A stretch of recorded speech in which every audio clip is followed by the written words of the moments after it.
Guys, I'm here with Heath. Heath, say hi. Hey, how's it going? We have this story that we tell on the podcast live show. Okay. Can you give me a little flavor of it? A little taste?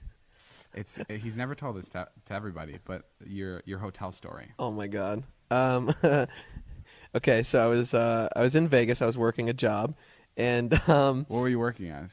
it was for a company to do like YouTube, like kind of Instagram deal. Oh, type thing. okay. And a bunch of our friends, and we had like a party thrown for us at the end of the night, like a Vegas club. It's crazy, like bottle service. Everybody's getting trashed. Sure. So I started drinking, and then it got to the point where I was like, oh, damn, like I need to chill. 100%. And I don't remember leaving, but I got back into the hotel. I remember walking into the door and being like, I gotta throw up so fucking bad. So I go into the bathroom, and like I just rip the shower curtain, and I'm just like puking all over in the tub. And I started doing like that little like push the puke down into the little. You're pushing down the little drain. grates. Yeah, you know what I'm talking about. And so then I look down and I'm like covered in throw up. So I hopped into the tub and I'm like rinsing off my whole body, and I'm like laying back. I'm like, fuck, this is nice. And the next thing the next thing that happened was I woke up to like some big security guy literally underneath me pulling me out of this tub, and I was like, what the fuck is going on? I'm butt ass naked, by the way. So I step out, and I stepped into like 6 inches of water in the hotel room. So on the floor, outside of the tub. Yeah. So I left the shower on the entire night, like while I was sleeping in the tub. I was so close to dying. It's like, yeah, you it's could've scary. drowned. It's so scary to think about, because I would have had no idea if I slipped under. Like if I would have just just dropped, I would have been dead. But I stepped out and I was like, holy shit, I just flooded the entire room. And he's like, do you know what's going on? I was like, you know more than I do. So apparently I flooded that room, the one below that, and the one below that. So they started getting calls and was like, hey guys, my roof is leaking. So my dumb ass was the reason. I thought I was fucked. How much did it cost? I was expecting to pay like $20,000 in damage, but it ended up being like $350. What? Which is ridiculous, but at the time I still had no money.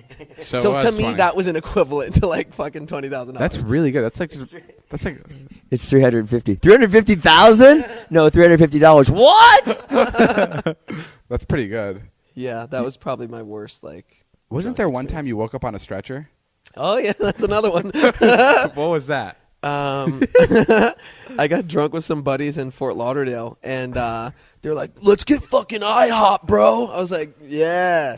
So once again, I don't remember going to IHOP, but apparently we got to IHOP. Everybody went inside except for me. Yeah. I don't know. They were just like, yeah, you disappeared. But I woke up on a gurney, like a stretcher, being strapped down all across my chest, my legs, and I look up and like there's fucking firefighters and police officers surrounding me. my fuck. And they're like carrying me into an ambulance. I'm like, what the fuck is going on? And then my buddy saw me out of the corner of his eye in the restaurant getting pulled away. So he comes running out and he's like, no, he's with me. And he's undoing all the straps. And I'm like, he's going to save me. But yeah, they were like, you know this guy? I was like, yeah. And they let me go. And How would they let you go? How was that? They were like, he's my responsibility. Like, I'll take care of him for the night. What did you do to get to the stretcher? Like, what were you doing? I don't know. IHOP, I food literally poisoning, have no bro. idea. I was probably outside puking my brains out or something. And like, And your friends were just enjoying their meals? they're just face deep in pancakes. And like, I'm outside dying. But they didn't see you until you were already, like, that's kind of crazy. The ambulance Yeah. pulled up. So someone called the ambulance. So it probably took you like 5 minutes to get there. Yeah. And then the lights were on. And he didn't- Getting my big fat ass up on a fucking stretcher and probably they took got you onto the stretcher, which probably took another 3 minutes after they questioned you for 5. And then your friend decided, I should go help him out. I wonder where Heath went. Wow. Yeah. You've completely cleaned up your act, though. Yeah, you are. Like, it's bizarre. But but if you were like clean Heath from the beginning, like I wouldn't have.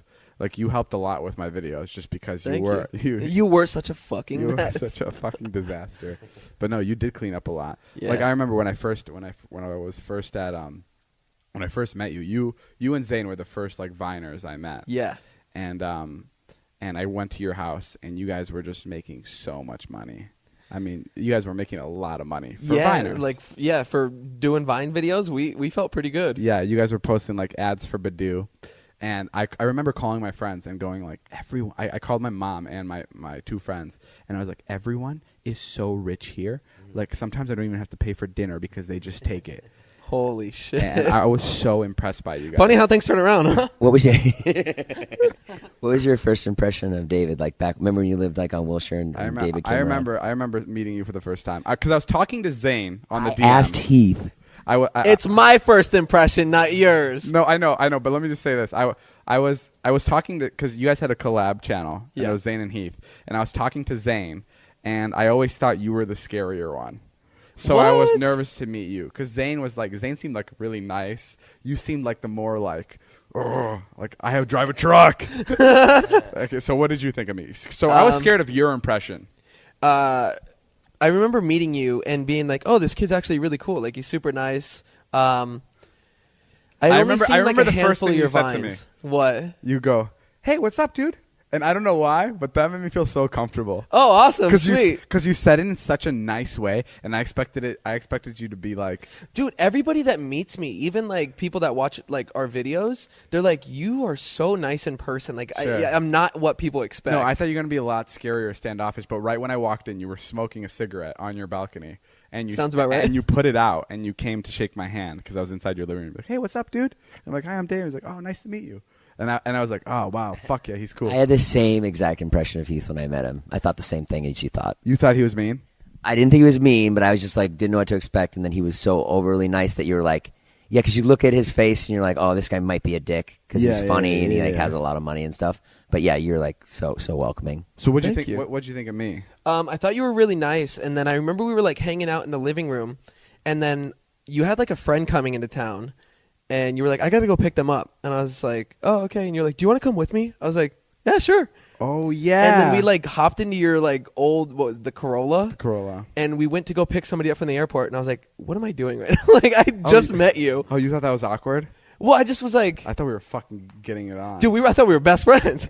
No, it was just like really weird. Like I just met you and you're like, one of my friends is coming. So let's go. And then we just like. Do you miss still being crazy? No, I feel so much better. You feel healthier? Yeah, I feel so much better. Would you ever let your kids like dabble in drugs? I mean, I can never control what my kids do. I mean, my neighbors, they were super Christian, and I asked them, I was like, would you let your kids like do drugs and like drink alcohol and stuff? And they said, when they turn 18, we're gonna put it all on the table for them. We're gonna be like, here you guys go. You can go ahead and try it. We don't recommend it, but we want to be here for your first time when you do it. No, that's weird. I wouldn't do that. That's what I said. Okay, I'll try the heroin. I'll take the PCP. What else? What else should we try? Definitely some blow. Get the blow. You want the blow? No, but I mean, yeah, I guess. But you want to...